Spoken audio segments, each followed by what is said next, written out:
Hi, I'm Luke Welch of Wine Press Films. The Unity of the Bible is an internet video series demonstrating the unified relationship between the Old and New Testaments. This current video is called Old Testament Grace. We're focusing on Psalm 130 as a way of discussing the fact that Old Testament believers were saved by grace.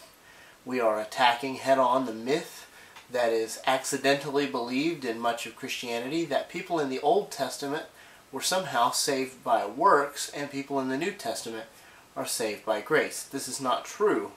People in the Old Testament were saved by grace and had to be saved by grace the same way that we have to be saved by grace in the New Testament.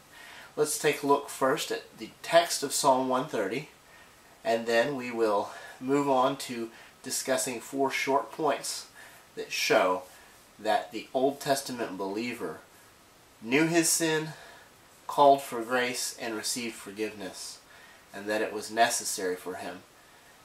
On to the text. Out of the depths I cry to you, O Lord.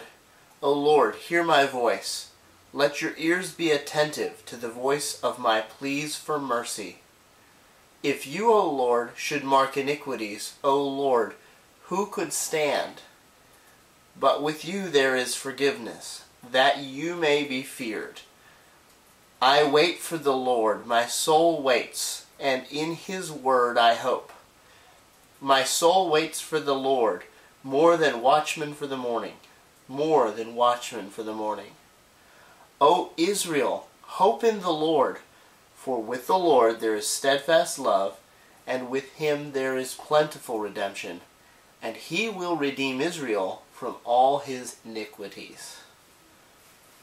Let us state first positively what this psalm says.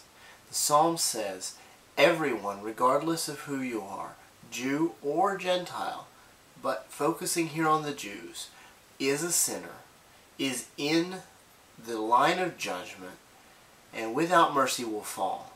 So even God's people are in need of salvation, but they, since they do trust in God, have hope, because there is plentiful redemption with Yahweh, with whom alone there is salvation.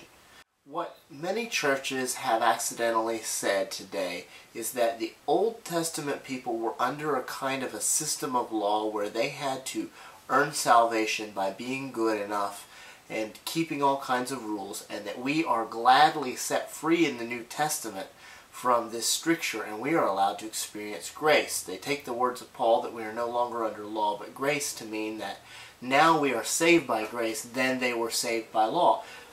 That is not the case. They also were saved by grace in the Old Testament, as we heard in this psalm.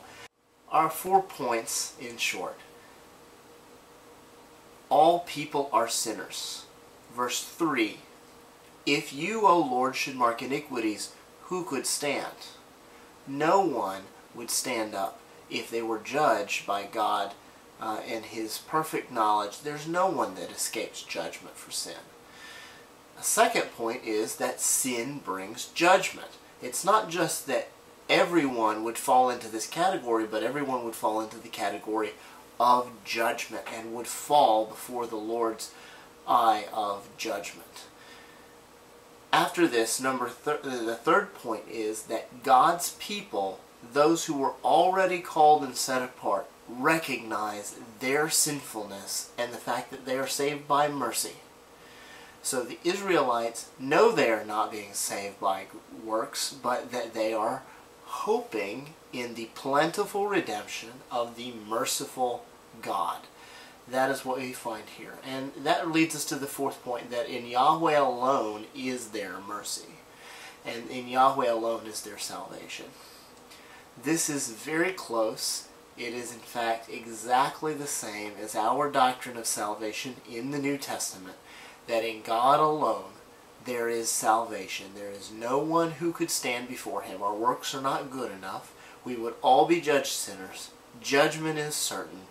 Salvation is even needed by God's people. We're not special without sin, but our God is a God with whom there is plentiful redemption, so we may hope in him.